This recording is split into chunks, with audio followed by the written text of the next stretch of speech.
हरे Krishna. GLC classes के 12वें सत्र में आप सभी का स्वागत है। ओम अज्ञानतिमिरान्धस्य ज्ञानाञ्जनशलाकया चक्षुरुन्मीलितं येन तस्मै श्रीगुरुवे नमः। नमो विष्णुपादाय कृष्णपृष्ठाय भूतले श्रीमते भक्तिवेदांत स्वामिनिति नामिने। नमस्ते सारस्वते देवे गौरवाणी प्रचारिणे निर्विशेष शून्यवादी पाश्चात्यदेशतारिणे। जय श्री कृष्ण चैतन्य प्रभु नित्यानंद श्री अद्वैत गदाधर श्रीवासादि श्री गौर भक्तवृंद। हरे कृष्ण कृष्ण कृष्ण हरे हरे, हरे राम राम राम हरे हरे। ग्रंथराज श्रीमद् भगवद गीता की जय। जगतगुरु श्री प्रभुपाद की जय। तो अभी तक हमने भगवद गीता के 6 अध्याय देखे हैं। पूरी भगवद गीता के जो 18 अध्याय हैं उसको 6 अध्याय के पार्ट्स में अगर हम डिवाइड करें तो पहला 6 अध्याय जो हैं वो कर्म योग के बारे में बताते हैं। फिर अगले जो 6 अध्याय हैं अर्थात 7 से लेकर 12 तक ये हमें भक्ति योग के बारे में बताते हैं। और अंतिम 6 अध्याय हैं ज्ञान योग के बारे में है। तो 7वें अध्याय का नाम है भगवत ज्ञान। रूपाल जी ने इसको भगवत ज्ञान नाम दिया है। इसका नाम ज्ञान विज्ञान योग भी है। तो इसमें कुल 30 श्लोक हैं जिनको हम मुख्य रूप से 5 भागों में विभक्त कर सकते हैं। पहला 1 से 3 श्लोक में भगवान कृष्ण के बारे में, ज्ञान की महिमा के बारे में चर्चा की गई है। और फिर 4 से लेकर 12 श्लोक में भगवान कृष्ण की शक्तियों के बारे में बताया गया है। और फिर 13 से 19 में भगवान कृष्ण के प्रति शरणागति वो कैसे होती है और कौन कौन से लोग भगवान की शरण ग्रहण करते हैं, कौन से 4 प्रकार के लोग भगवान की शरण ग्रहण नहीं करते हैं, जो शरण ग्रहण करते हैं वो क्यों करते हैं, उसके लिए क्या योग्यता होती है। उसके बाद फिर 20 से लेकर 25वें श्लोक में देवताओं की पूजा और निर्विशेषवाद के बारे में बताया गया है कि देवताओं की पूजा कौन लोग करते हैं, क्यों करते हैं। वो जो निर्विशेषवादी होते हैं उनका सिद्धांत कहाँ तक सही है। फिर 26 से लेकर 30वें श्लोक में भगवान माया के भ्रम से कृष्ण भक्ति की ओर कैसे जाया जाए, भगवान की भक्ति की ओर कैसे जाया जाए, इसके बारे में व्याख्या की गई है। तो प्रथम 6 अध्यायों में जीवात्मा को अभौतिक आत्मा के रूप में वर्णित किया गया है। तो जो जीवात्मा है वो भौतिक पदार्थों से हटकर आत्म तत्व है, स्पिरिचुअल एलिमेंट है, ये बताया गया है, जो कि विभिन्न प्रकार के योगों द्वारा आत्म साक्षात्कार को प्राप्त हो सकता है। फिर 6 अध्याय के अंत में स्पष्ट कहा गया है कि मन को भगवान कृष्ण में एकाग्र करना या कृष्ण भावनामृत ही सर्वोच्च योग है। तो इस अध्याय से अर्थात 7वें अध्याय से भगवान कृष्ण भक्ति योग की प्रक्रिया को विस्तृत रूप से समझाएंगे। इसमें पहले से 1 से लेकर 3 श्लोकों में भगवान कृष्ण के ज्ञान बारे में, ज्ञान की महिमा बताई गई है कि श्रवण करने से कृष्ण के बारे में ज्ञान प्रकट होता है। भगवान कहते हैं पहले श्लोक में, हे अर्जुन अब सुनो, मय्या सक्त मना पार्था योगम इंजन मदाश्रय असंशयम समग्रम माम यथा ज्ञास्यसि तच्छृणु। अब सुनो, श्रुणु तत्शृणु, अब सुनो, क्या सुनो कि तुम किस तरह मेरी शरण लेकर मदाश्रय और भक्ति योग का अभ्यास करते हुए योगम इंजन मन को मुझ में आसक्त करके, मय्या सक्त मना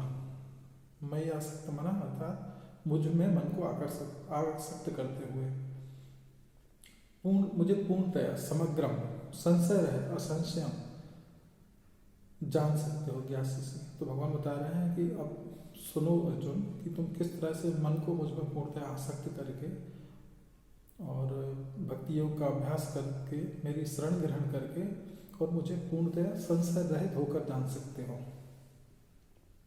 तो पूर्ण भगवत ज्ञान में पदार्थ, आत्मा और दोनों के स्रोत और नियंत्रक अर्थात भगवान का ज्ञान शामिल है। कहा जाता है वास्तव में ज्ञानी वो नहीं है जो सब कुछ जानता है, ज्ञानी वो है जो काम की बातें जानता है। और काम की बातें क्या है, पदार्थ क्या है, आत्मा क्या है और दोनों के स्रोत कौन है, दोनों के नियंत्रक कौन है।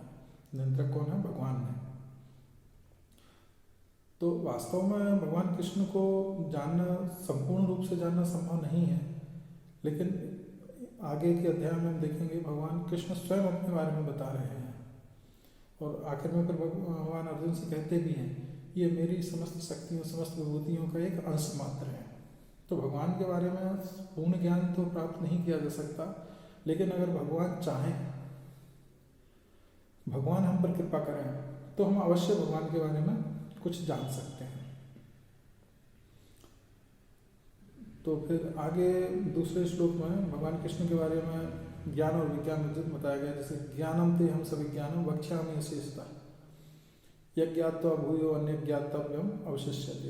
हाँ, भगवान कहते हैं कि अब मैं जो तुमको बताने वाला हूँ, जो ज्ञान है वो ज्ञान भी है और विज्ञान भी है। मैं तुमसे पूर्ण रूप से व्यवहारिक, ज्ञान क्या होता है? सैद्धांतिक जानकारी। और विज्ञान क्या होता है? वही सैद्धांतिक ज्ञान जो हमको मिला है, जब वो व्यवहार में आ जाता है, हम उसको व्यवहारिक आचरण में पालन करने लगते हैं, तो फिर वो विज्ञान बन जाता है।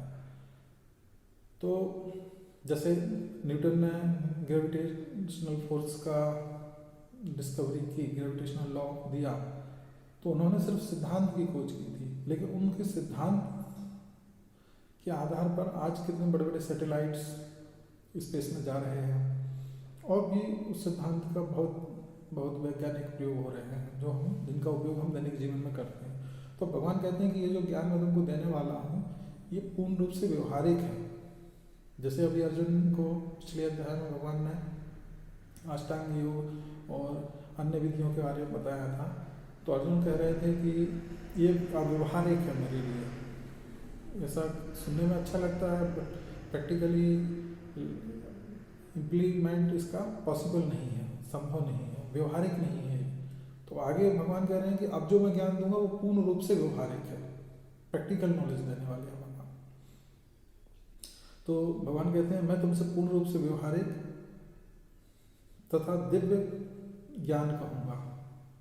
तो व्यवहारिक क्या? मेरी भौतिक तथा आध्यात्मिक शक्तियों के बारे में, अर्थात भगवान की भौतिक और आध्यात्मिक शक्तियों के बारे में, और दिव्य ज्ञान अर्थात भगवान के व्यक्तित्व और मधुरता के बारे में। तो इससे क्या होगा? एक ज्ञात्वा नेह भूयो अन्य ज्ञातव्यम अवशिष्यते। यह ज्ञात्वा नैह भूयो, इसे जान लेने पर तुम्हें जानने के लिए और कुछ शेष नहीं रहेगा। तो भगवत ज्ञान ऐसा ज्ञान है जिसको प्राप्त कर लेने के बाद, जिसको जान लेने और समझ लेने के बाद व्यक्ति के लिए अन्य कोई भी ज्ञान या किसी भी प्रकार का ज्ञान विज्ञान जानना शेष नहीं रहता, आवश्यक नहीं रहता। भौतिक जगत में ऐसा कोई ज्ञान नहीं है कि जिसको जान लेने के बाद हमें और कुछ जानने की आवश्यकता ना पड़े, बल्कि भौतिक ज्ञान में हम जितना अधिक जानते हैं उसके बाद हमको और ज़्यादा जानने की आवश्यकता होती है। एक जैसे 10th स्टैंडर्ड में सभी सब्जेक्ट पढ़ता है कोई स्टूडेंट, फिर जब 11th में जाता है तो सेग्रीगेशन हो जाता है, सब्जेक्ट चूज करना पड़ता है, आर्ट लिया, साइंस लिया, कॉमर्स लिया, मैथ्स लिया, क्या लिया। उसके बाद फिर ऐसे ही जब ग्रेजुएशन करेगा, पोस्ट ग्रेजुएशन करेगा, तो और स्पेसिफिक हो जाता है, और उसमें डॉक्टरेट करेगा तो और ज़्यादा स्पेसिफिक हो जाता है, एक पर्टिकुलर सब्जेक्ट के बारे में वो अध्ययन करता है। तो भौतिक जगत में ऐसा नहीं है कि कुछ जान लो तो उसके बाद व्यक्ति ये कह सके कि अब मुझे जानने के लिए कुछ विशेष नहीं। अगर कोई व्यक्ति ऐसा कहता है तो या तो वो मूर्खतावश ऐसा कह रहा है या फिर अहंकारवश ऐसा कह रहा है। लेकिन भगवत ज्ञान ऐसा है कि जिसको जान लेने के बाद और कुछ भी जानना शेष नहीं रह जाता, अर्थात और कुछ जानने के योग्य है ही नहीं। बाकी सब जितना ज्ञान हम यहाँ वहाँ से लेते रहते हैं वो अनावश्यक है, उसका कोई प्रैक्टिकल यूज नहीं है हमारे आध्यात्मिक जीवन के लिए। तो आगे फिर तीसरे श्लोक में भगवान कहते हैं मनुष्याणाम शास्त्रेषु कश्चित् यदि सिद्धये यत्तामपि सिद्धानाम कश्चिन् मां वित्ति तत्त्वतः। तो भगवान ये जो ज्ञान दे रहे हैं इसके बारे में कह रहे हैं कि मनुष्याणाम शास्त्रेषु, कई हजार मनुष्यों में, कश्चित् यदि सिद्धये, कोई एक सिद्धि के लिए प्रयत्नशील होता है, कोई एक सिद्धि के लिए प्रयत्नशील होता है, कोई एक व्यक्ति होता है जो जिज्ञासा करता है भगवत तत्व के विषय में। और यत्तामपि सिद्धानाम, ऐसे जो लोग, कई हजारों में से कोई एक व्यक्ति प्रयास करता है, जो प्रयास करने वाले कई हजारों लोग होते हैं, उनमें से कोई एक व्यक्ति कश्चिन माम वेत्ति तत्वतः, उनमें से कोई एक व्यक्ति बड़ी मुश्किल से मुझे जान पाता है, तत्वतः जान पाता है, पूर्ण रूप से जान पाता है। तो आगे फिर भगवान बताते हैं ना, और वास्तव में भगवान को जानने के लिए व्यक्ति अपने प्रयासों से नहीं जान सकता। भगवान को जानने के लिए हमें भगवान से ही प्रार्थना करनी पड़ेगी, भगवान की ही सेवा में संलग्न होना पड़ेगा, और भगवान और भक्तों की कृपा के माध्यम से जितनी कृपा हमको मिलेगी उतना हम भगवान के विषय में जान सकते हैं। कृष्ण की भौतिक शक्तियों के बारे में जैसे बताया है यहाँ पे, तो भगवान की अपरा प्रकृति होती है और माया शक्ति या माया प्रकृति होती है। तो भगवान कहते हैं भूमि आपो नलो वायु खम मनोबुद्धि रेवचा अहंकार में भिन्ना प्रकृति अष्टधा। तो भगवान ने 8 प्रकार की विभिन्न प्रकृति के बारे में बता रहे हैं। पृथ्वी जल आकाश अग्नि वायु, आकाश पृथ्वी जल अग्नि वायु मन बुद्धि और अहंकार, ये 8 प्रकार की विभक्तियां हैं। इसमें से 5 स्थूल हैं और 3 सूक्ष्म हैं। तो earth water fire air and ether है, ये स्थूल है, और मन बुद्धि और अहंकार ये सूक्ष्म है। ये भगवान की अपरा प्रकृतियां हैं। जो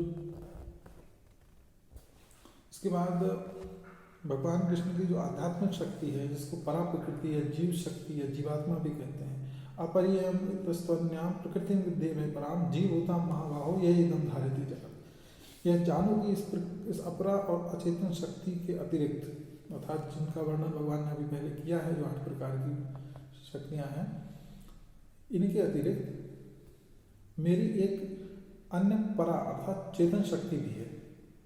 तो हे महाबाहु अर्जुन, जो उन जीवों से युक्त है जो इस भौतिक प्रकृति का स्वयं के भोग के लिए विदोहन करते हैं, तो इसमें समस्त जीव आते हैं। तो जीव भगवान की तटस्थ शक्ति भी कहलाते हैं, क्योंकि आध्यात्मिक होने तथा भौतिक प्रकृति को नियंत्रित करने में सक्षम होने पर भी जीव कभी कभी इसके प्रभाव में आकर स्वयं की वास्तविक आध्यात्मिक स्थिति को भूलकर बद्ध हो जाता है। तो एक तरफ आध्यात्मिक शक्ति, एक तरफ भौतिक शक्ति। और जीव मूल रूप से है तो आध्यात्मिक शक्ति, लेकिन सूक्ष्म होने के कारण, भगवान का अंश एक सूक्ष्म अंश होने के कारण कभी कभी भौतिक प्रकृति से प्रभावित हो जाता है और उसमें बद्ध अवस्था में आ जाता है। इसलिए इसको मार्जिनल, दोनों के बीच में जो तटस्थ शक्ति कहते हैं। आगे में बताया है कि भगवान कृष्ण ही पालन करता और परम पुरुष है। भगवान स्वयं कह रहे हैं मत्ता परतरम नान्यत किंचित अस्ति धनंजय मयि सर्वमिदं प्रोतम सूत्रे मणिगणा। मत्ता परतरम नान्यत, अन्य कोई सत्य मुझसे श्रेष्ठ नहीं है।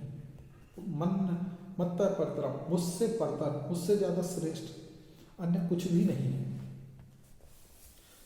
मयि सर्वमिदं प्रोतम सूत्रे मणिगणा, सब कुछ मुझ पर ही आश्रित है। कैसे?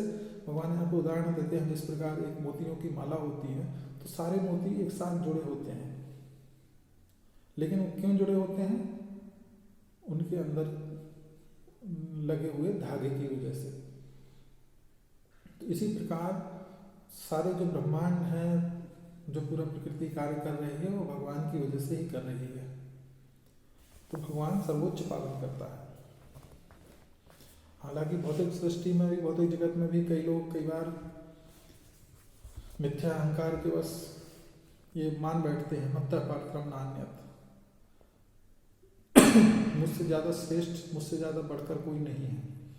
किंतु ये स्टेटमेंट बोलने की अथॉरिटी सिर्फ भगवान कृष्ण को है, और कोई व्यक्ति ये स्टेटमेंट नहीं बोल सकता। अगर बोल रहा है तो फिर वो झूठा होगा।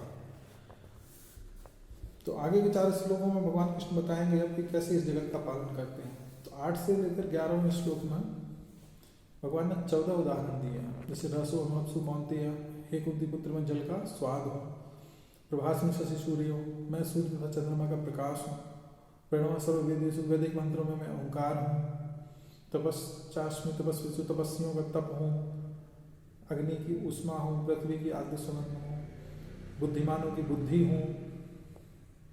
तो अगर कोई व्यक्ति कितना भी बुद्धिमान हो, अगर वो बुद्धि का प्रयोग भगवान की सेवा में नहीं कर रहा है और अपनी बुद्धि पर अहंकार प्रदर्शित कर रहा है, तो उसको याद रखना चाहिए कि बुद्धि के स्रोत भी भगवान ही है। जिस बुद्धि से वो भगवान को नहीं मान रहा है, इवन वो बुद्धि भी भगवान की ही देन है। अगर भगवान उसको बुद्धि ना दें तो वो भगवान की उपस्थिति या अनुपस्थिति के बारे में कुतर्क भी नहीं कर पाएगा। तो पुनः यही बात आती है कि अगर कोई व्यक्ति कहता है कि मैं भगवान को नहीं मानता हूँ और कुछ कुतर्क देता है, कुछ आर्गुमेंट देता है, तो उसका ये बोलना भी यही सिद्ध करता है कि भगवान है। क्योंकि अगर भगवान नहीं होते तो उसको ये बुद्धि, इसको बोलने की शक्ति कहाँ से आती कि भगवान नहीं है, ऐसा मानना वो नहीं मान पाता। तो इस तरह से भगवान ने 14 उदाहरण दिए हैं।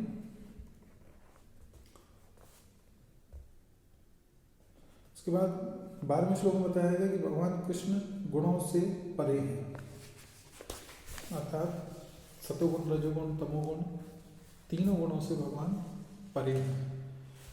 इन गुणों के प्रभाव में भगवान नहीं आते। गुणातीत कहते हैं भगवान, गुणातीत है। और इसी तरह से भगवान अर्जुन को भी निस्त्रय गुण भवा अर्जुन, अब अर्जुन को भी कहते हैं कि इन तीनों गुणों से ऊपर उठो। जब जीव अपनी शुद्ध अवस्था में होता है तो वो भी गुणातीत होता है। चूंकि हम भगवान के ही संतान हैं, भगवान के ही एक पार्ट एंड पार्सल है, अंश है, तो जो भगवान के गुण हैं, जो भगवान के लक्षण हैं, तो वो हम में भी रहेंगे।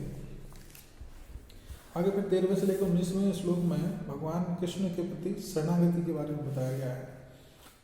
तो जीव जो होता है वो गुणों से मोहित होता है, इसलिए मुझ गुणातीत या अविनाशी को नहीं समझ पाता। तो भगवान गुणातीत हैं, भगवान अविनाशी हैं, और जीव जो होता है वो गुणों से जब भौतिक प्रकृति के संपर्क में आता है तो बद्ध अवस्था में होने के कारण, गुणों से प्रभावित होने के कारण गुणातीत भगवान को नहीं समझ पाता। त्रिविण गुणमय भावे सर्वमिदं जगत मोहितम नाभि जानाति मामेभ्यः परम अव्ययम्। तो भगवान की भौतिक प्रकृति और तीन गुणों के द्वारा जब व्यक्ति मोहित हो जाता है तो भगवान को नहीं समझ पाता। इसलिए भगवान को समझने के लिए हमें भगवान की ही शरण ग्रहण करनी पड़ेगी। आगे फिर कृष्ण की शरणागति ग्रहण करके माया को पार करना कैसे होता है। देवी ही सगुण में मम माया दुरत्या मामे वे प्रपद्यन्ते माया में ताम तरन्ति थे। भगवान स्वयं कहते हैं कि प्रकृति के तीन गुणों वाली मेरी इस दैवी शक्ति अर्थात माया को पार कर पाना अत्यंत कठिन है। साधारण व्यक्ति इनको पार नहीं कर सकता, किंतु मामे वे प्रपद्यन्ते माया में ताम तरन्ति थे। तो कठिन तो है, लेकिन माया को पार कैसे किया जा सकता है। किंतु जो मेरे शरणागत है, मामेव ये प्रपद्यन्ते, जो मेरे शरणा में आता है वे सरलता से पार कर लेते हैं। माया में ताम तरन्ति थे, वे माया को तरन्ति थे, वे उसको पार कर लेते हैं। गुण का एक दूसरा अर्थ रज्जु या रस्सी भी होता है। जो प्रकृति के तीन गुण हैं, चाहे वो सत्वगुण, रजोगुण या तमोगुण, कोई से भी हो, ये तीनों गुण तीन रस्सियों की भांति कार्य करते हैं और एक व्यक्ति को बांध के रखते हैं। तो अगर कोई तमोगुण में है तो वो तमोगुण रूपी रस्सी से बंधा हुआ है, रजोगुण में तो रजोगुण रूपी रस्सी से बंधा है। इवन अगर कोई सतोगुण में है तो वो भी बंधा हुआ है, वो सतोगुण की रस्सी से बंधा हुआ है। इसलिए व्यक्ति को तीनों गुणों से, अगर वास्तव में भौतिक संसार से, बद्ध जीवन से मुक्ति उसको चाहिए, बंधन से मुक्त होना है, तो उसको इन तीनों गुणों से ऊपर उठना पड़ेगा, तीनों रस्सियों को खोलना पड़ेगा और शुद्ध सतोगुण में स्थित होना पड़ेगा। फिर आगे भगवान बताते हैं कि अच्छा, जैसे भगवान कृष्ण की शरण ग्रहण करना प्रकृति के सभी कठोर नियमों को पार करने का उपाय है, ये तो मान लिया। तो सभी लोग भगवान कृष्ण की शरण ग्रहण क्यों नहीं करते। बहुत लोगों ने भगवत गीता पढ़ी होती है। इवन जब धृतराष्ट्र को संजय बता रहे थे, धृतराष्ट्र भी सुन रहे थे भगवत गीता, लेकिन फिर भी धृतराष्ट्र भगवान की शरण ग्रहण नहीं कर पाए। उन्होंने तो पूरा भगवत गीता ज्ञान लिया था। तो बहुत सारे ऐसे लोग होते हैं कि शास्त्रों का अध्ययन करते हैं, गीता पढ़ते हैं, रामायण भागवत पढ़ते हैं, ये सब जानने के बाद भी मानसिक व्यायाम बहुत करते हैं, उस पर कमेंट्रीज बहुत करते हैं, लोगों को सुनाते हैं, रट लेते हैं श्लोक, किंतु भगवान के प्रति शरणागत नहीं हो पाते। ऐसा क्यों नहीं हो पाता, उसके बारे में आगे भगवान बताते हैं कि 4 प्रकार के जो दुष्ट होते हैं। अच्छा, भगवान यहाँ पे उन चार लोगों के बारे में बताएंगे कि जो लोग भगवान की शरण ग्रहण नहीं करते, और फिर उन 4 लोगों के बारे में बताएंगे जो भगवान की शरण ग्रहण करते हैं। तो इसमें भी भगवान पहले उन 4 लोगों के बारे में बता रहे हैं जो भगवान की शरण ग्रहण नहीं करते। क्योंकि प्रश्न ये उठता है ना कि भगवान की शरण में जाने के बाद सारी समस्याओं से मुक्ति मिल जाएगी, तो फिर भगवान की शरण में जाना चाहिए, तो क्यों नहीं जाते सभी लोग। तो उसके बारे में भगवान कहते हैं चतुर न माम दुष्कृतन मूढ़ा प्रपद्यन्ते नराधमा माया विरुद्ध ज्ञान आसुरम भावम आश्रिता। 4 प्रकार के जो दुष्कृति होते हैं, दुष्कृति अर्थात जो जिनके कृत्य दुराचारपूर्ण है, बुरे कर्म जिन्होंने किए हैं, जो पापी लोग हैं, वो भगवान की शरण ग्रहण नहीं करते। तो कौन से 4 प्रकार के लोग? नवाम दुष्कृतनो मूढ़ा, जो मूर्ख है, वो भगवान की, जो व्यक्ति मूर्ख है वो भगवान की शरण में कभी नहीं आएगा, कभी भगवान कृष्ण को भगवान स्वीकार नहीं करेगा, ना ही उनकी भक्ति करेगा। चाहे व्यक्ति भौतिक रूप से भले ही कितना पढ़ा लिखा हो, कितना भी IIT IIM हो या मैसाचुसेट्स में पढ़ा हो, हार्वर्ड यूनिवर्सिटी में पढ़ा हो, कहीं पर भी कितना भी उसने भौतिक दृष्टि से ज्ञान अर्जित किया हो, बहुत बुद्धिमान माना जा रहा हो, बहुत बड़ा वैज्ञानिक, कुछ भी हो, लेकिन अगर उस व्यक्ति ने भगवान की शरण ग्रहण नहीं की है तो फिर वो मूर्ख ही माना जाएगा। कैसे?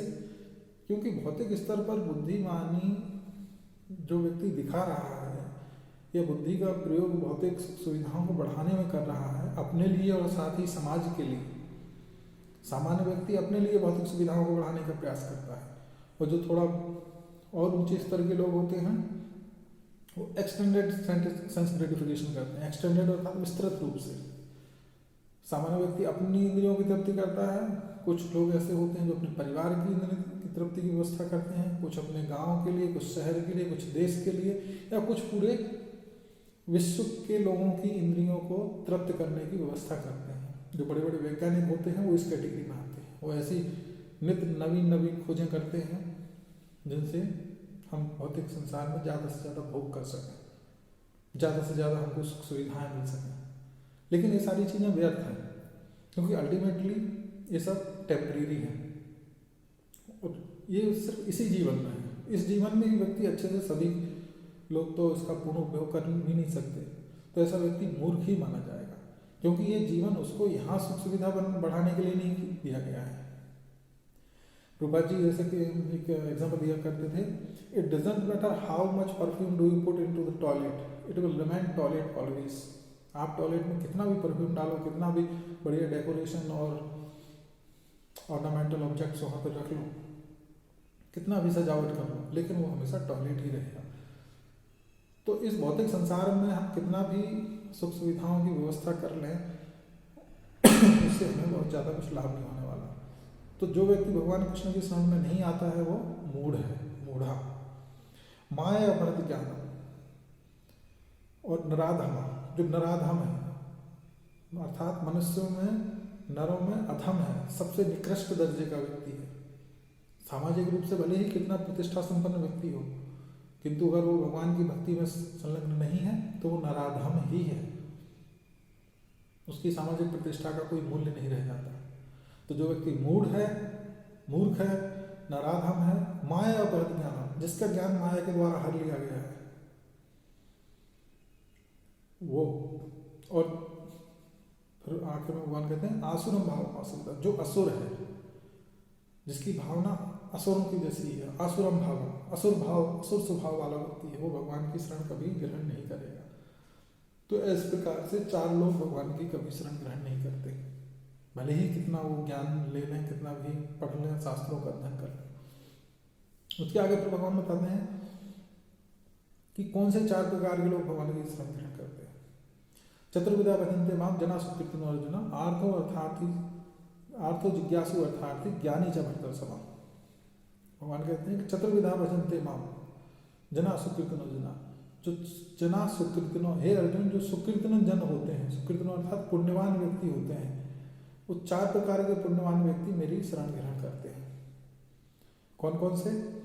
आर्तो, जिज्ञासु अर्थार्थी और ज्ञानी। अर्थ अर्थात परेशान लोग जो होते हैं, जिनको they are suffering from different kind of miseries, बहुत सारी परेशानियां जीवन में होती हैं, बहुत सारे कष्ट होते हैं, तो कष्टों के निवारण के लिए व्यक्ति भगवान के पास जाता है। अर्थ जिज्ञासु, कुछ इंक्विजिटिव लोग होते हैं, जिज्ञासा रखते हैं कि ये क्या है वास्तव में, प्रकृति है तो कैसे है, क्यों है। बहुत सारे लोग ये भक्ति जीवन में अपना भक्ति पथ पर अपना संपूर्ण जीवन समर्पित कर देते हैं, तो क्यों करते हैं। तो बहुत सारी ऐसी जिज्ञासाएं होती हैं, लोग जानना चाहते हैं कि एक बार देखें तो सही आखिर है क्या, शास्त्रों में जो है वास्तव में उसमें सत्यता है कि नहीं है। तो आर्तो जिज्ञासु अर्थार्थी, अर्थार्थी होता है जिनको कुछ मटेरियल बेनिफिट्स चाहिए होते हैं। किसी को विवाह नहीं हो रहा है, पत्नी चाहिए, किसी को पति चाहिए, किसी को नौकरी लगानी है, किसी को कोई राजनीति में बड़ा पद चाहिए, किसी को समाज में प्रतिष्ठा चाहिए, धन चाहिए।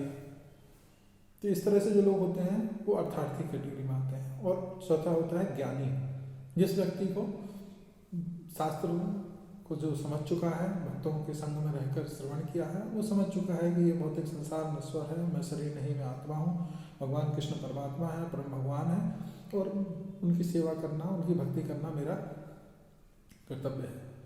तो वो ज्ञानी हो गया। इन चारों में से भी ज्ञानी सर्वश्रेष्ठ माना जाता है।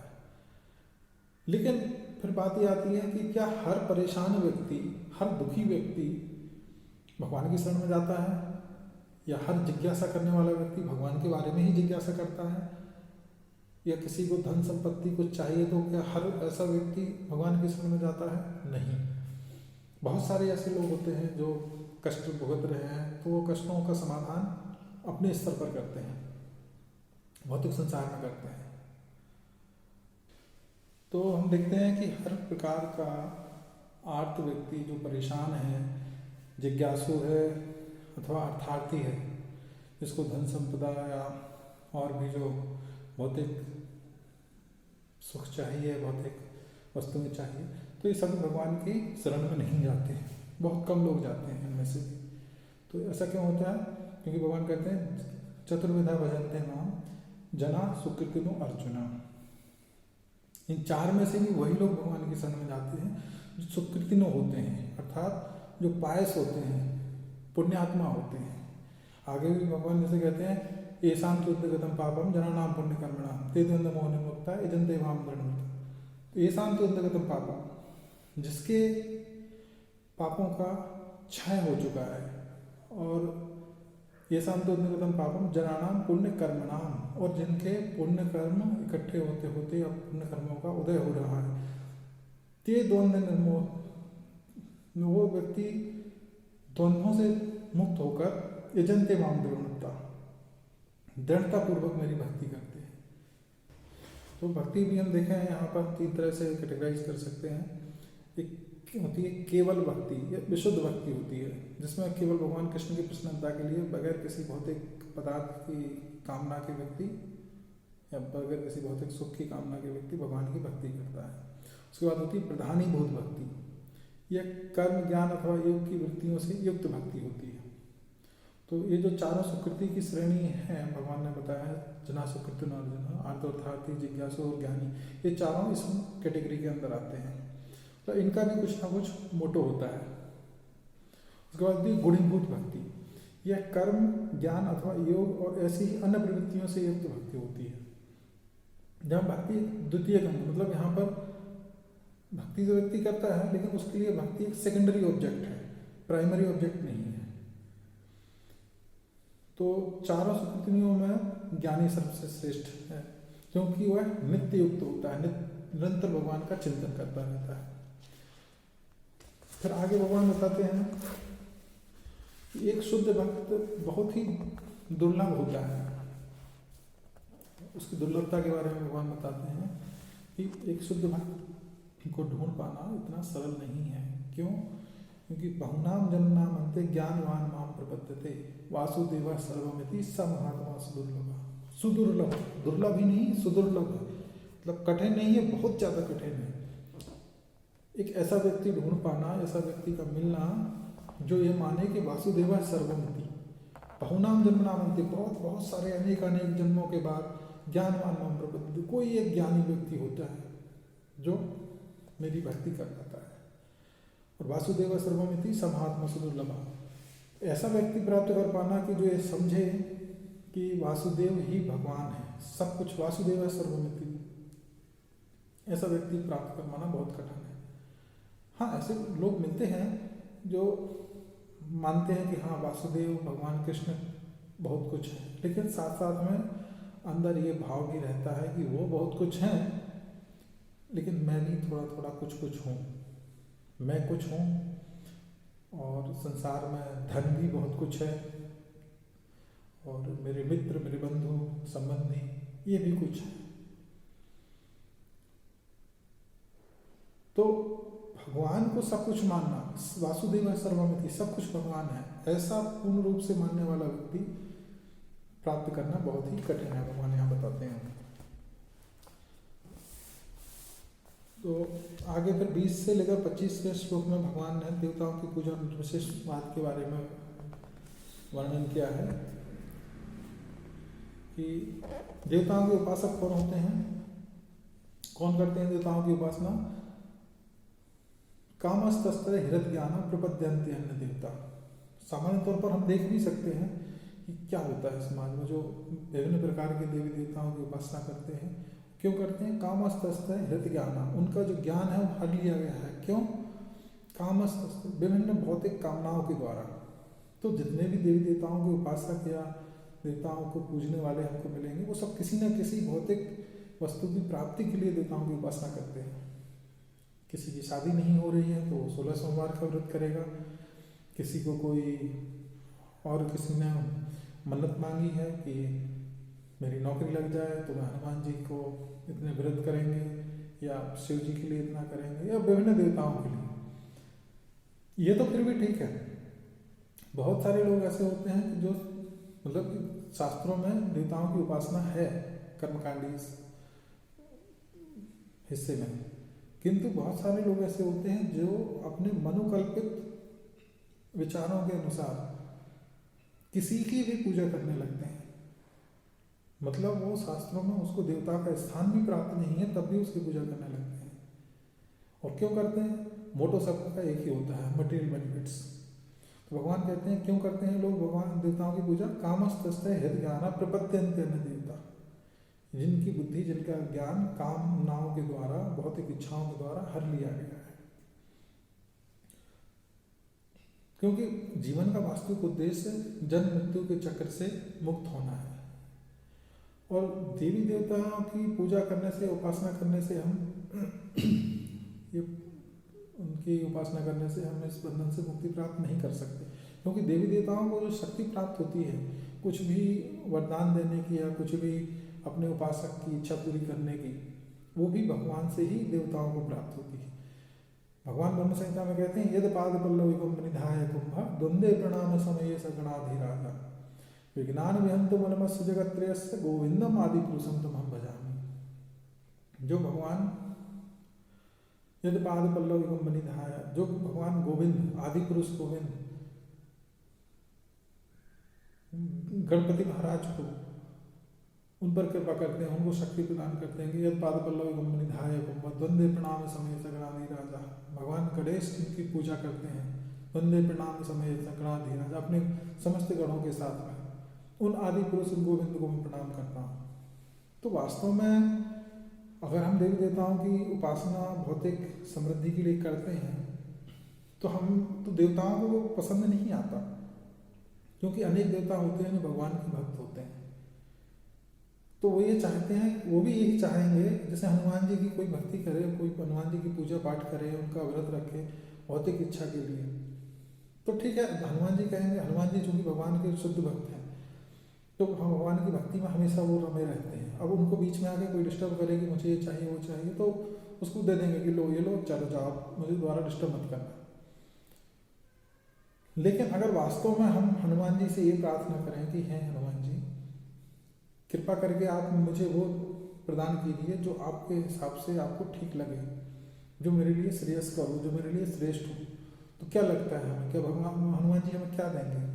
हनुमान जी हमें वही देंगे, हनुमान जी हमें वही करने के लिए कहेंगे जो वो स्वयं करते हैं और जो उनके पास है। वैसे तो उनके पास अष्ट सिद्धि नवनिधि के दाता बहुत कुछ है, लेकिन उस सब का उपयोग, उस सब का भोग हनुमान जी स्वयं के लिए कभी नहीं करते।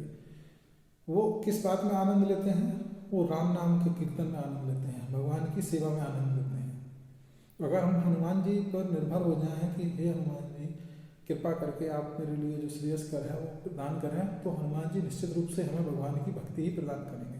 अगर हम उनकी इस तरह से इस चेष्टा के साथ, इस चेतना के साथ उनकी उपासना करते हैं तो निश्चित रूप से हमें भगवान की भक्ति में लाभ प्राप्त होगा। आगे 21वें और 22वें श्लोक में भगवान बताते हैं कि उन्हें श्रद्धा और फल देता हूँ। तो देवताओं के द्वारा भी जो हमको अगर कुछ फल की प्राप्ति होती है तो वो इनडायरेक्टली हमें भगवान के से ही प्राप्त हो रही है। आगे फिर 23वें श्लोक में भगवान बताते हैं अंतवत्तु फलम तेषां तद्भवति अल्पमेधसाम् देवान् देवे जो यान्ति मद्भक्ता यान्ति मामपि। तो जो अल्प बुद्धि वाले लोग होते हैं, अंतवत्तु फलम तेषां तद्भवति अल्पमेधसाम्, जो अल्पमेधसाम् लोग होते हैं, कम बुद्धि वाले लोग होते हैं, वो देवताओं की उपासना करते हैं। और देवताओं की उपासना से जो प्राप्त होने वाले भौतिक लाभ हैं वो कैसे होते हैं? अंतवत्तु फलम तेषाम्, वो सीमित और क्षणिक होते हैं, उनका अंत हो जाता है, टेम्परेरी होते हैं। देवान देव जो यान्ति, तो जो देवताओं की पूजा करते हैं वो देवलोक को जाते हैं। मद भक्ता यान्ति मामपि, लेकिन तो जो मेरे भक्त होते हैं वो मेरे धाम को, परम धाम को आते हैं। अगर कोई व्यक्ति देवताओं की उपासना करके स्वर्ग तक चला भी गया तो स्वर्ग भौतिक जगत का ही एक हिस्सा है। एक समय बाद देवता को भी, वो भी नश्वर हैं, उनको भी अपना देह त्याग करना पड़ेगा और स्वर्ग भी नष्ट हो जाएगा। लेकिन भगवान का जो परम धाम है वो कभी नष्ट नहीं होता, वो शाश्वत है। तो अगर भगवान की हम भक्ति करेंगे तो हम भगवान के परम धाम को प्राप्त करेंगे और वहाँ पर हम शाश्वत रूप से रह सकते हैं। आगे फिर भगवान निर्विशेषवादी के बारे में बताते हैं कि बहुत सारे जो लोग होते हैं कहते हैं कि भगवान का कोई आकार नहीं है, एक अद्भुत अकल्पनीय शक्ति है, परम शक्ति है जिसके माध्यम से पूरे संसार का संचालन हो रहा है और उसका कोई आकार नहीं है, वो एक ध्वनि है, वो एक ज्योति है। तो ऐसे लोग महामूर्ख लोग होते हैं। भगवान उनके बारे में बताते हैं अव्यक्तम व्यक्ति मापन्ने मन्नते माम अबुद्धया। अबुद्ध है लोग होते हैं, मन्नते माम, जो मुझे मानते हैं। कैसा मानते हैं? अव्यक्तम व्यक्ति मापन्नम, जो मुझे अव्यक्त मानते हैं, अर्थात मुझे निराकार मानते हैं। जो लोग कहते हैं कि भगवान का मूल स्वरूप तो निराकार है, भगवान का कोई आकार नहीं है, तो ऐसे लोग कौन है? अबुद्ध्या। अबुद्ध्या अर्थात जिनमें बुद्धि नहीं है, बुद्धि नहीं है अर्थात वो मूर्ख है। तो मूर्खता के प्रभाव में आकर व्यक्ति, फिर एक बात यहाँ पे ये भी आती है कि ऐसे बहुत सारे शास्त्रों के मर्मज्ञ लोग हैं, बहुत शास्त्रार्थ करने वाले लोग हैं जिन्होंने शास्त्रों का बहुत अध्ययन किया हुआ है, वेदों का, उपनिषदों का, पुराणों का, बहुत सारे श्लोक उनको याद होते हैं, किंतु वे लोग भी ऐसा कहते हैं कि भगवान तो निराकार हैं। तो क्या वो लोग अबुद्ध्या हैं, वो लोग मूर्ख हैं? भगवान कहते हैं हाँ, क्योंकि उन्होंने शास्त्रों से जानकारी तो ले ली है, लेकिन वास्तव में जो उसका ज्ञान, जिस भगवान ने विज्ञान और विज्ञान के बारे में बात की थी, तो उस ज्ञान को विज्ञान के रूप में वो ग्रहण नहीं कर पाए। सिर्फ उन्होंने कलेक्शन ऑफ इंफॉर्मेशन किया है, उसको रियलाइज नहीं कर पाए हैं। ज्ञान सिंपल इंफॉर्मेशन होता है और विज्ञान क्या होता है? Realised knowledge. ज्ञान अर्थात नॉलेज और विज्ञान अर्थात रियलाइज्ड नॉलेज। तो वो लोग नॉलेज का रियलाइजेशन नहीं कर पाए, इसलिए वो लोग इतना सारा शास्त्रों का अध्ययन करने के बाद भी भगवान को निराकार मानते हैं, क्योंकि उन्होंने भगवान की शरण नहीं ग्रहण किया और भगवान की कृपा और भक्तों की कृपा को प्राप्त करना नहीं चाहते हैं। भगवान कृपा करते हैं किंतु वे लोग भगवान की कृपा प्राप्त नहीं करना चाहते हैं। और भगवान ने तो सभी जीवों को एक निश्चित मात्रा में फ्री विल दिया है, स्वतंत्र इच्छा दी है, इसलिए भगवान जबरदस्ती उनके साथ ऐसा नहीं करते। तो एक प्रश्न ये भी हो सकता है कि भगवान तो सर्वसमर्थ हैं और सभी के हितैषी भी हैं। तो भगवान समर्थ हैं, सबसे ज़्यादा शक्तिशाली है और भगवान जानते हैं कि जीव का कल्याण भगवान के पास रहने में है, भगवान के धाम में रहने में, भगवान की भक्ति करने में। तो भगवान फिर अपनी शक्ति के प्रभाव से ऐसा क्यों नहीं कर देते कि सारे जीव उनकी भक्ति करने लगे? भगवान ऐसा कर सकते हैं, इतना सामर्थ्य भगवान में है, किंतु भगवान ऐसा फिर भी नहीं करते। क्यों नहीं करते? क्योंकि जीव और भगवान के बीच में प्रेम का संबंध है, और जहाँ प्रेम का संबंध होता है वहाँ जबरदस्ती नहीं चलती, वहाँ जबरदस्ती नहीं की जाती, वहाँ अपनी इच्छा सामने वाले पर नहीं तो पी जाती। तो भगवान ने इसीलिए हमें एक थोड़ी सी मात्रा में स्वतंत्र इच्छा दे रखी है। उस स्वतंत्र इच्छा का उपयोग हम भगवान की सेवा में भी कर सकते हैं और अपनी इंद्रिय तृप्तियों में भी कर सकते हैं। इंद्रियों को भोग करने में, इंद्रिय विषयों का भोग करने में भी कर सकते हैं। किसी में भी करें, दोनों के परिणाम का उत्तरदायित्व हमारा ही रहेगा। तो जो लोग परम भावम अजानन्तो माम अव्ययम अनुत्तमम, तो जो लोग भगवान के परम भाव को और उनके वास्तविक स्वरूप को, उनकी प्रकृति को नहीं जानते हैं, वे लोग भगवान को अव्यक्त समझते हैं, भगवान को निराकार समझते हैं। और ऐसे लोग मन्नते माम अबुद्धे, ऐसे लोग कौन है? अबुद्धया है, मूर्ख है। अच्छा, यहाँ पर एक जगह काफ़ी समय पहले एक सज्जन मुझे मिले थे, वो भी भगवद गीता के तथाकथित जानकार थे, पढ़ते थे। तो उन्होंने कहा कि जो मेरी मतलब यहाँ पे जो भगवान कह रहे हैं परम भाव अजानन्तो माम अव्ययम अनुत्तमम, तो भगवान ये कह रहे हैं कि जो मेरी निकृष्ट प्रकृति को नहीं जानते हैं। तो यहाँ पे निकृष्ट प्रकृति नहीं है, यहाँ भगवान की प्रकृति निकृष्ट नहीं है, भगवान की प्रकृति सदैव उत्कृष्ट ही होती है। तो वहाँ पर ये अनुत्तमम का अर्थ वो निकृष्ट लगाते हैं। जिस प्रकार से उत्तीर्ण का अर्थ होता है सफल, परीक्षा में उत्तीर्ण हो जाना, अर्थात एग्जाम पास कर लेना। तो इसी तरह से उन्होंने बोला कि उत्तीर्ण का अर्थ पास, अनुत्तीर्ण का अर्थ फेल। तो उत्तम का अर्थ श्रेष्ठ, अनुत्तमम का अर्थ निकृष्ट, श्रेष्ठ का उल्टा, जबकि ऐसा नहीं है। संस्कृत भाषा को समझने के लिए हमको सिर्फ हम 2-4 छोटी छोटी किताबें पढ़ के यहाँ वहाँ से नहीं समझ सकते, इन चीज़ों को नहीं सीख सकते। अनुत्तमम का अर्थ होता है न यस्माद् उत्तमम, जिससे ज़्यादा उत्तम और कोई ना हो। जैसे रामेश्वर है, रामेश्वर का अर्थ क्या आता है? राम है ईश्वर है, यस्य, राम जिसकी ईश्वर है वो रामेश्वर है। तो रामेश्वर, राम जिसकी ईश्वर है अर्थात भगवान शिव। भागवतम में वर्णन आता है वैष्णव नाम यथा समूह, भगवान के जो सबसे शुद्ध भक्त हैं, सबसे बड़े वैष्णव हैं, वो हैं भगवान शिव जी। तो वो हमारे लिए आदर्श हैं। शिव जी भक्ति में हमारे लिए आदर्श है, उनका हम अनुसरण करना है, अनुकरण नहीं करना है कि शिव जी जैसा कार्य करते हैं सारे कार्य हम शिव जी के जैसे करने लगे। क्योंकि शिव जी ने तो विष भी पान किया था, हलाहल, हम लेकिन नहीं कर सकते। एक साधारण व्यक्ति एक चूहा मारने की दवा भी खा ले, अगर थोड़ा सा जहर भी ले ले, 4 दिन पुराना भोजन भी कर ले तो फूड पॉइजनिंग हो जाती है, वो नहीं पचा पाता। और भगवान ने, शिव जी ने तो समुद्र से निकला हुआ हलाहल उसका पान किया था। तो हमें उनकी नकल नहीं उतारनी चाहिए, वरन उनका अनुसरण अर्थात उनके अनुदेशों का पालन करना चाहिए। आगे फिर भगवान कृष्ण अपने आप को सभी के सामने प्रकट नहीं करने का अधिकार रखते हैं, इसके बारे में बताते हैं। नाहम प्रकाशा सर्वस्य योग माया समावृता मूढ़ो अयम न विजानाति लोको माम अजम अव्ययम। भगवान यह कहते हैं मैं सभी के सामने प्रकट नहीं होता हूँ, मैं अपनी अंतरंगा शक्ति द्वारा आच्छादित रहता हूँ। इसलिए मूर्ख लोग ये नहीं जानते कि मैं जन्म तथा विनाशी हूँ। तो भगवान सभी के सामने प्रकट नहीं होते हैं। मूढ़ो एवं ना भी जानते, जो मूर्ख लोग होते हैं भगवान को नहीं जान पाते, क्योंकि मूर्ख लोग भगवान की शरण ग्रहण नहीं करेंगे, भगवान की भक्ति नहीं करेंगे। भगवान क्यों उनको अपने बारे में बताएंगे, क्यों अपने आप को उनके सामने प्रकट करेंगे? हम में से हम लोग भी उसी व्यक्ति के पास बैठना पसंद करेंगे, उसी के सामने जाना पसंद करेंगे जो हमसे प्रेम करता है। जो हमसे प्रेम नहीं करता, हमसे द्वेष करता है, हम उसके सामने जाना पसंद नहीं करेंगे। तो भगवान को ऐसा मूर्ख व्यक्ति नहीं जान पाता है, क्योंकि भगवान से वो द्वेष करता है, और ऐसे लोगों के सामने भगवान प्रकट भी नहीं होते हैं। तो भगवान यहाँ पे माया द्वारा आच्छादित नहीं है। यहाँ पे सूर्य का उदाहरण लिया जा सकता है कि जैसे बरसात के दिनों में सूर्य बादलों से ढक जाता है, हम सूर्य को देख नहीं पाते। तो लोग कहते हैं कि बादल छाने से सूर्य, बादलों ने सूर्य को ढक लिया है। तथ्य यह नहीं है, वास्तविक तथ्य यह है कि बादलों ने हमारी दृष्टि को ढक लिया है। बादलों का इतना सामर्थ्य नहीं है कि वो सूर्य को ढक सके। वास्तव में बादल हमारी सूर्य को नहीं, हमारी दृष्टि को ढकते हैं। इसी तरह से जो माया शक्ति होती है वो हमारी दृष्टि को ढकती है, भगवान को नहीं ढकती।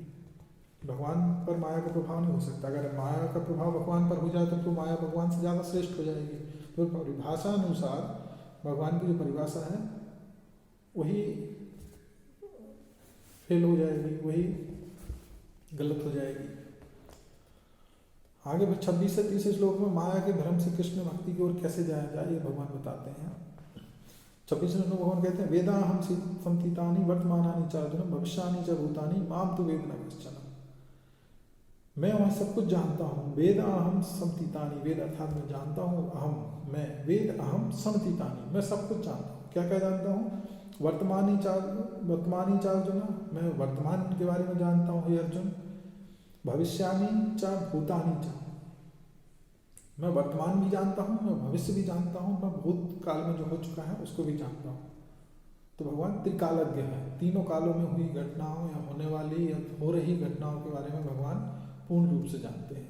माम तो वेद न कश्चन, किंतु मुझे कोई नहीं जानता।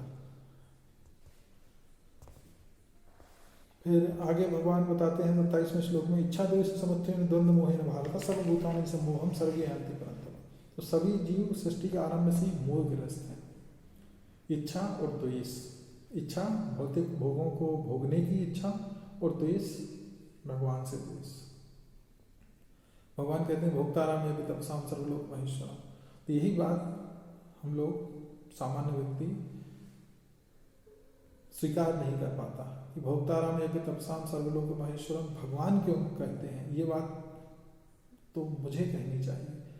हर व्यक्ति स्वयं पर ये बात लागू करता है, वो स्वयं को भोक्ता समझता है।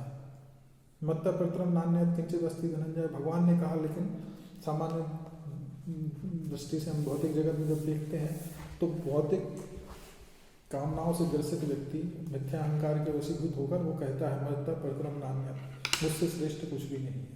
लेकिन उसका ये कहना सर्वथा अनुचित है, सर्वथा झूठ है। आगे फिर भगवान कहते हैं ऐसाम दो निरतम पापम जनानाम पुण्य कर्मणाम, मतलब जिसके पापों का क्षय हो गया है और पुण्यों का संचय, पुण्यों का उदय होता है। ते द्वंद्व मोह निर्मुक्ता, वो द्वंद्वों से निर्मुक्त होकर किसी भी प्रकार का संशय उनके हृदय में नहीं रह जाता है। शुरुआत में जब हम भक्ति जीवन में आते हैं तो हमारे मन में बहुत प्रकार के संशय होते हैं, बहुत सारे डाउट्स होते हैं, किंतु तो हमें ये समझना चाहिए कि हमारे अभी पापों का क्षय नहीं हुआ है और हमारे पर्याप्त पुण्य संचित नहीं हुए हैं, इसलिए ये सारे संशय और डाउट आ रहे हैं। अन्यथा भगवान की भक्ति में किसी भी प्रकार के किसी संशय की कोई जगह ही नहीं है, कोई स्थान ही नहीं है। तो जब व्यक्ति के सभी पापों का क्षय हो जाता है और पुण्यों का उदय होता है तो ते द्वंद्व निर्मोह, ते द्वंद्व मोह निर्मुक्ता, निर्मुक्त हो जाते हैं द्वंद्व से। और फिर क्या करते हैं? भजनते माम, भगवान को दृढ़ता पूर्वक भगवान का भजन करते हैं। तो आगे फिर 8वें अध्याय में सुभाष जी ने नाम दिया भगवत प्राप्ति। अब वो कैसे की जाए तो उसमें आगे की कथा की चर्चा हम अगली कक्षा में करेंगे। हरे कृष्ण। ग्रंथराज श्रीमद् भगवद गीता की जय। जगत गुरु श्री रूपाद की जय।